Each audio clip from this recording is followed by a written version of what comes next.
Welcome to Faith and Freedom. For the next few minutes, we hope to inform, inspire, and encourage you as we discuss the legal victories and challenges to your fundamental freedoms and religious liberties. Faith and Freedom comes to you from Liberty Counsel, a civil liberties education and legal defense organization. Join us now as Matt Staver, the President and General Counsel of Liberty Counsel, explains the latest legal issues all across this country in the courtrooms of America. Liberty Counsel is winning the battle for your constitutional freedoms. Update on the ObamaCare litigation. We're going to be talking about it today on Faith and Freedom. I'm Matt Staver, founder and chairman of Liberty Counsel and dean of Liberty University School of Law. Joining me is Matt Barber, associate dean for the law school and vice president of Liberty Counsel Action. Matt, a little over a couple of weeks ago, I argued the first Obamacare lawsuit in the country at the Fourth Circuit Court of Appeals located in Richmond, Virginia, Liberty University versus Geithner. The argument went for an hour and a half. During that argument, we talked about the merits of the case and why it was unconstitutional in my view. We didn't even really touch on, except for probably a sentence or two, the so-called Anti-Injunction Act. The Anti-Injunction Act is a law that says if there is a tax at issue, then you have to pay the tax, and then when you don't like the refund, you challenge the refund. And so if you have a tax refund that you are not happy with, you can ultimately challenge that because you can say that you're entitled to more refund. The Anti-Injunction Act prohibits a direct challenge before first paying the tax. In the litigation in all the federal courts, in the lower courts, the United States has raised the Anti-Injunction Act as a defense, that it can't be argued yet until you first pay the tax. Because they've argued that, in fact, this is a tax, not part of what's called the Commerce Clause. Every single court in the country has rejected, number one, that this is a tax, that this was the taxing and spending clause under which Congress passed this Obamacare law, and number two, that the Anti-Injunction Act, because it's not a tax, doesn't apply. It's a penalty. Well, when I argued this, the only thing that was mentioned is I mentioned that the United States dropped its Anti-Injunction Act defense, and that was further indication that they didn't believe that this was a taxing and spending bill, but that, in fact, this was a bill under the Commerce Clause, and therefore it would be unprecedented.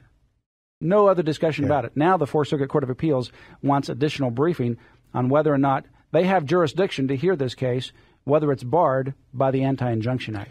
Well, you know, throughout the course of the campaign, as liberals are trying to push through Obamacare, they talked about the individual mandate and have said that if you don't pay the individual mandate, there's a penalty.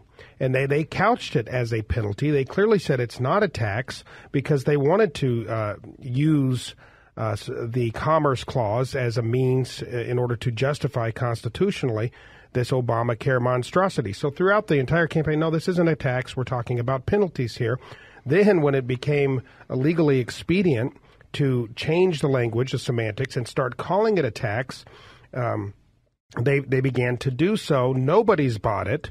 Up until this point, the Fourth Circuit is now asking, as you mentioned, for additional information to see why they shouldn't buy the government's argument. But even the government, as you pointed out, has kind of very tentatively move forward with that argument because they know that it's ridiculous. Yeah, let me explain to the people the differences. I mean, when you're looking at Congress passing a law, you have to find out what authority in the Constitution gives Congress the ability to pass the law. Well, for example, if you're creating the military, there's a specific provision in Article 1, Section 8 that talks about the right of the federal government to create a military. If you're talking about taxes or spending, there's the taxing and spending clause. Or if you're wanting to regulate commerce, goods, commodities, and so forth that's going among the different states, that's the Commerce Clause.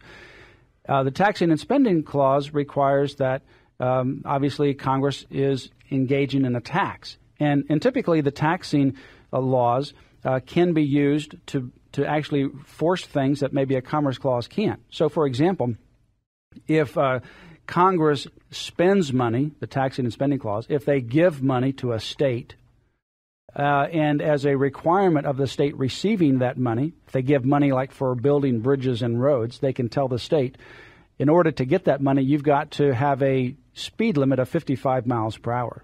And so the government then has the choice to say, well, I'll take the money in exchange for lowering the speed limit to 55.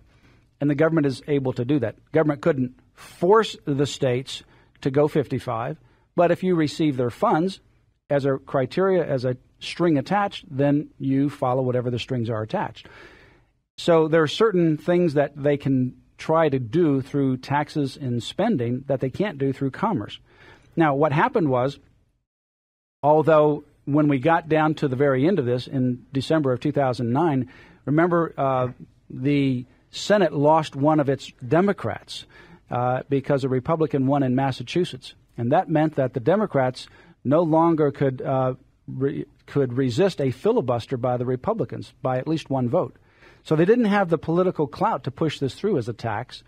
They switched it to a penalty, and they didn't have the political clout to sell this to the American people, that they were going to make a new tax on people. So this clearly is a penalty. And in fact, if you don't pay the mandate, if you don't buy the insurance, you have to pay a penalty. And that's really what it has always been, is a penalty, not a tax. Every single court that's looked at it said, this is a penalty, it's not a tax. Congress didn't even say that they were using the taxing and spending clause as the authority to pass it. What they say, they're using the commerce clause as the authority to pass it. So even Congress said this is what the authority is we're relying upon, not taxing and spending. Now the Fourth Circuit is wanting to, I think, ask the question, so continue to pray for this, but here's the question I think they're wanting to ask. Do they even have authority to hear this case? They may want to try to dodge this case and not reach the ultimate merits of this case. It would be a complete veer in the road if that's in fact what they did, and I think it would not be supported by the case law or the precedent. And if they determine that it does fall under the auspices under the taxing and spending clause, then essentially this challenge would become moot. Our case would become moot because it could not be challenged until after the tax was imposed, and it wouldn't officially kick in until 2014.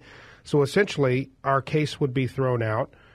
We would have to file a new case challenging the tax itself. There would have to be clients challenging the tax, and it would push it back to 2014. This could be problematic. No, it could be definitely problematic.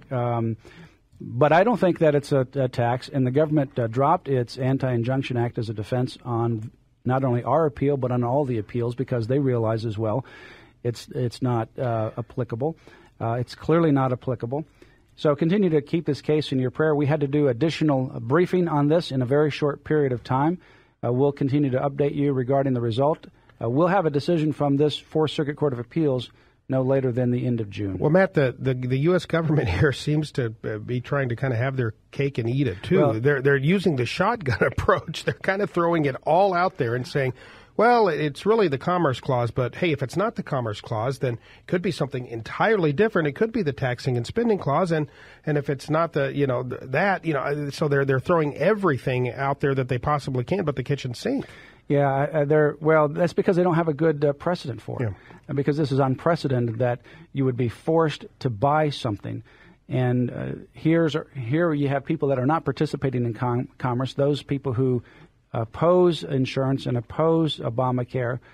They want to manage their own health, either naturally or pay as you go. They don't want insurance, but now they're being forced to buy something. And if they're forced to buy health insurance today, they could be forced to buy a particular General Motors vehicle tomorrow, forced to buy vegetables as opposed to red meat the next day, and forced to join a health club and go on a treadmill, 30 minutes 3 times a week. Well, because it's good for your health. If all you have to do is call it a tax, then they can force people to buy anything and say that's a tax. Well, or what they're saying is that they have the ability under the Commerce Clause, because if you don't participate, if you don't buy something, then that affects commerce. Well, that could be said for anything. If you don't buy a car, I guess, it does affect the commerce, because there's less cars being purchased, right? If you don't buy a house, there's less houses. If you don't buy groceries, there's less grocery stores. So, I mean, that there is no end to what Congress could do if they have this power. Continue to keep this in your prayer. This has been a very time-consuming case. It's one of the most important cases in our lifetime, because it's beyond the health insurance. It's really what the role of the federal government is. It really obliterates the dual system of government between federal and state government. And it also obliterates individual liberty and free enterprise. So continue to keep this in prayer. And also, we just released a new edition of my book, Take Back America. It's part of our new Revolution Publishers, which is our signature of Liberty Counsel Action. It's part of that publishing branch of Liberty Counsel Action.